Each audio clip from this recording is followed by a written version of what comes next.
e o São Paulo recebe a sugestão de um atacante da Série A do Campeonato Brasileiro, Hernan Crespo, reverenciando o Flamengo no jogo contra o São Paulo. Falo também sobre o tricolor paulista, que tenta despachar o risco de entrar no Z4 às vésperas do confronto super importante contra o Corinthians. As últimas do mercado, bastidores, finanças e muito mais. Fala aí pessoal, sou Jorge Nicola, bem-vindos a mais um vídeo do canal. Sempre bom ter vocês por aqui, sem perder tempo. Pedir para deixar like, se inscrever no canal e ativar as notificações. Hora de mais uma informação exclusiva. Quero contar para você sobre um atacante venezuelano oferecido ao São Paulo no fim da semana passada. Kervin Andrade, jogador da seleção do seu país e que pertence ao Fortaleza, foi sugerido ao tricolor. Essa consulta se deu na semana passada quando o Diogo Silva, responsável pela carreira do Kervin Andrade, esteve no CT da Barra Funda para apresentar detalhes do jogador. O Kervin está fora dos planos do técnico Juan Pablo Vojvoda no Fortaleza, embora tenha feito uma temporada passada bastante boa. Em 2024 foram 35 jogos, 7 gols e 5 assistências. O Diogo foi recebido no São Paulo, apresentou os detalhes, falou que consegue tirar o atleta do Fortaleza sem custos no empréstimo até o fim do Campeonato Paulista do ano que vem. O São Paulo seria obrigado a pagar apenas os salários que estão dentro da realidade financeira do tricolor. O negócio só vai avançar se houver o sim do Hernan Crespo e também da comissão técnica, que prometeram analisar e estudar o futebol desse ponta, que tem bastante talento, muita qualidade nos pés, mas que ainda não conseguiu se firmar com a camisa do Lyon. Só para completar em relação ao São Paulo, o tricolor busca um lateral direito e mais um atacante de velocidade. Essas são as principais prioridades do mercado do São Paulo nesse momento. Tricolor que vem de 4 derrotas seguidas. Perdeu para o Flamengo no sábado, já havia perdido antes da pausa para a Copa do Mundo de Clubes, para o Mirassol, para o Bahia e para o Vasco da Gama. Até por isso, o Z4 virou algo bastante próximo. Já Hernan Crespo, técnico do São Paulo, reestreou com derrota por 2-0 contra o Flamengo. E o que mais me chamou a atenção foi a reverência do técnico argentino em relação ao adversário. Dá uma olhada no que disse o Crespo depois da partida. Graças a Deus não jogaremos todos os dias contra o Flamengo. Eles estão em um outro nível, fecha aspas. Hora de falar sobre o São Paulo e a reestreia de Hernan Crespo numa sequência pra lá de complicada com o tricolor, que vive fase horrorosa. Talvez você não se lembre, mas o São Paulo vem de 3 derrotas seguidas no Campeonato Brasileiro. Na competição nacional são 4 derrotas nos últimos 5 jogos, uma única vitória em 7 rodadas. Até por isso, o São Paulo hoje está bem perto da zona do rebaixamento, 14º lugar com 12 pontos em 12 jogos. 1 ponto de vantagem em relação ao Z4. E o pior vem agora. O São Paulo pega nessa tarde o Flamengo no Maracanã. Na próxima rodada o Red Bull Bragantino em Bragança. O Red Bull está entre os primeiros colocados e fecha essa sequência de 3 primeiros jogos do Crespo contra o Corinthians dentro de casa. A grande preocupação no tricolor é de chegar ao jogo com o Corinthians na zona do rebaixamento. E para evitar essa competição, o tricolor precisará pontuar nos 2 jogos como visitante. Para a partida desse sábado, desfalques certos de Lucas Moura, que será preservado, de Luiz Gustavo, que ainda se recupera de uma embolia pulmonar, e de Caleri, que só volta a jogar na próxima temporada. Importante contar que Luan foi relacionado para a partida por opção do Hernan Crespo, mas deve ficar no banco de reservas. São Paulo que precisa começar a aproveitar as oportunidades e colocar seus reforços para jogar. O Dineno estará à disposição do técnico, possivelmente no banco de reservas. André Silva e Oscar devem formar dupla de ataque. Já Gonzalo Tapia, que está contratado, deve ficar à disposição a partir da próxima semana. Para de falar sobre o acordo entre Santos e São Paulo, os clubes firmaram um memorando de entendimento para a realização de 3 partidas cada um na casa do adversário. São Paulo vai mandar 3 jogos na Vila Belmiro quando tiver problemas e dificuldades com o seu estádio em relação à realização de shows, enquanto o Santos vai escolher a dedo jogos importantes em que ele imagina ser capaz de levar bastante gente ao estádio em busca de dinheiro. A primeira partida do Peixe, inclusive, deve acontecer no Morumbis contra o Juventude, válida pela 18ª rodada do Brasileirão, partida inicialmente marcada para 4 de agosto, uma segunda-feira. O Santos tenta antecipar esse jogo para o dia 2, que cai num sábado. A ideia do Peixe, inclusive, era mandar a partida da próxima quarta-feira contra o Flamengo, já no estádio do São Paulo, mas não houve essa possibilidade, porque na mesma quarta-feira o Palmeiras recebe o Mirassol dentro de casa. Para completar o noticiário do Peixe, contar que o William Arão pode estrear pelo Santos justamente contra o seu ex-time, o Flamengo. Jogo marcado para a próxima quarta-feira na Vila Belmiro. Na noite ao longo do dia, para ser mais preciso, dessa sexta-feira, o nome do William Arão apareceu no boletim informativo diário. E dessa maneira ele fica à disposição do técnico Kleber Xavier para essa partida contra o Fla.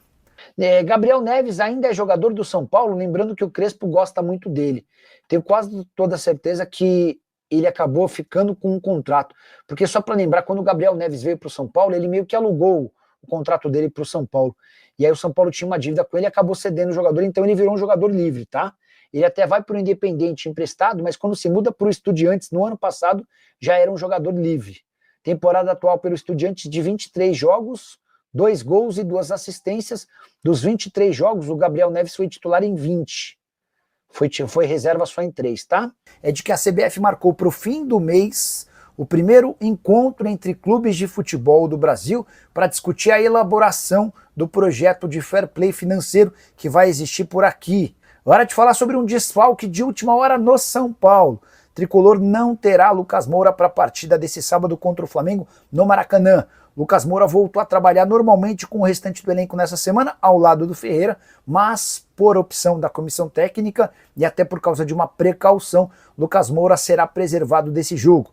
Existe uma preocupação grande para que o Lucas Moura não comece a sentir novamente as dores no joelho que tanto atrapalharam nessa temporada. Lucas Moura, só para você ter uma ideia, tem menos partidas no Campeonato Brasileiro do que o Neymar pelo Santos. Isso por conta de toda a dificuldade com esse trauma sofrido no joelho. Lucas participou durante todo esse período de férias de um rígido e rigoroso planejamento de recuperação, não sente mais dores, mas deve ter seu retorno adiado para a próxima rodada. Só para completar sobre o São Paulo, a negociação entre Tricolor e River Plate por Gonzalo Tapia está fechada. O atacante chileno de 23 anos de idade será reforço do São Paulo por uma temporada, por empréstimo, ao custo de $100 mil. Se o São Paulo quiser ficar com o jogador, vai precisar desembolsar $2 milhões daqui a um ano. E se o Gonzalo Tapia disputar pelo menos 50% das partidas, cada jogo, por pelo menos 45 minutos, o São Paulo é obrigado a comprá-lo por $2 milhões. Se Tapia não é ponta, o São Paulo vai atrás de um. Breno, São Paulo está contratando o Tapia imaginando que ele possa jogar também como ponta. O falso 9, um segundo atacante ou um ponta. Ele não é um driblador nato, aquele cara da velocidade como o São Paulo busca. Mas o São Paulo, desde o princípio, tinha a ideia de trazer 2 jogadores para o lado de campo, tá bom? Para completar, responder sobre o São Paulo, durante o programa do Nicola, a pergunta que mais me foi feita por torcedores do Tricolor é se Matias Rojas, meia paraguaio de 29 anos de idade que passou recentemente pelo Corinthians, interessa mesmo ao São Paulo. Especulação que tomou conta das redes sociais. Só para lembrar, o Matias Rojas passa pelo Corinthians, vai à FIFA cobrar R$40 milhões do Timão e já conseguiu a vitória em primeira instância. Esse debate agora foi para a Corte Arbitral do Esporte. Depois de sair do Corinthians, o Matias Rojas passa pelo Inter Miami e nesse momento defende o River Plate, onde não consegue jogar. Só para você ter uma ideia, ele foi para a Copa do Mundo de Clubes e não saiu do banco de reservas. 8 partidas e 1 gol desde que foi contratado no início dessa temporada. E o boato do Matias Rojas no São Paulo ganhou um pouco mais de força por conta da ótima relação entre São Paulo e River Plate. Os clubes, inclusive, estão finalizando a negociação do Gonzalo Tapia, atacante chileno de 23 anos de idade, que chega ao São Paulo por empréstimo de uma temporada ao custo de $100 mil. Se o São Paulo quiser ficar com o jogador, vai ter de gastar algo na casa dos $2 milhões. Pois bem, voltando ao Matias Rojas. Antes de gravar esse vídeo, consultei uma pessoa super importante na estrutura tricolor para perguntar se o Rojas poderia ser comprado. A resposta, abre aspas, nenhuma chance. Não queremos meia atacante. Hoje a busca é por um lateral direito, fecha aspas. E aqui vem outra informação importante. O São Paulo não pretendia trazer um lateral direito, por entender que o Cédric Soares, o Mike, o Igor Felisberto e também o Ângelo, que já foi negociado com o Strasbourg, mas só se muda para a França ao completar 18 anos, que esse quarteto seria suficientemente capaz de garantir segurança na lateral direita. O Hernan Crespo pensa diferente e entende que apenas o Cédric Soares hoje está pronto para essa função. Todos os outros 3 garotos da base parecem muito imaturos, segundo o técnico argentino. É por isso que o São Paulo está no mercado em busca de um lateral direito que chegue sem custos e bastante barato em relação a salário. Estou atrás de nomes e assim que conseguir descobrir para vocês, eu volto para contar, tá bom? Presidente do clube tem salário? Depende, Valmir, depende do clube. São poucos os clubes no Brasil cujos presidentes têm salário. No Bahia tem salário, no Fortaleza tem salário, no Bahia tem, no São Paulo tem salário, mas, cara, não são valores estratosféricos. Por exemplo, o Júlio Casares, que ganhava na Record cerca de R$200 mil por mês, ele era diretor comercial da rede. O Júlio Casares hoje no São Paulo ganha na casa dos R$32 mil mensais, tá? Lucas Rosa, lateral do Ajax, pode voltar à rodada do São Paulo? Considerando que quase não joga lá, acho que poderia vir por empréstimo. Guilherme, deixa eu trazer uma percepção minha a partir das conversas com o pessoal de São Paulo. Carabali, Advíncula, Fabrício Bustos, todos esses nomes foram pedidos pelo Hernan Crespo. O Crespo quer mais um lateral. São Paulo não está com nenhuma vontade de trazer outro lateral. Então tá rolando, não dá para dizer uma queda de braço, mas tem essa divergência, né? E o São Paulo, imagino eu, que só vai contratar alguém se for de graça. O Carabali, por exemplo, lateral direito de 27 anos de idade, que pertence ao Barcelona de Guayaquil. O Crespo indicou, o São Paulo foi consultar se rolaria um empréstimo. O pessoal do Barcelona disse que claro que não. Diante desse cenário, o São Paulo, obrigado, não tem mais negociação, tá?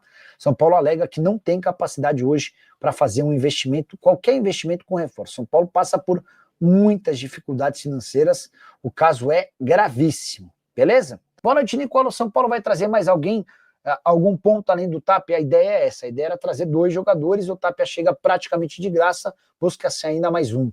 Quinteiros do América, de Cali ou Matias Rojas do River, podem pintar no São Paulo? O Quinteiro tem negociações avançadas para jogar no próprio River Plate. O Matias Rojas está completamente fora dos planos eu ia falar Inter Miami, porque ele passou pelo Inter Miami, mas na verdade ele está no River Plate, mas não faz parte dos planos. Essa pergunta eu já tinha feito outro dia para um dirigente do São Paulo, tá? Então é isso aí, pessoal. Ficamos com o giro de notícias do São Paulo, notícias atualizadas do Tricolor Paulista. O que você achou? Deixe no comentário a sua opinião. Não esqueça de deixar o seu like.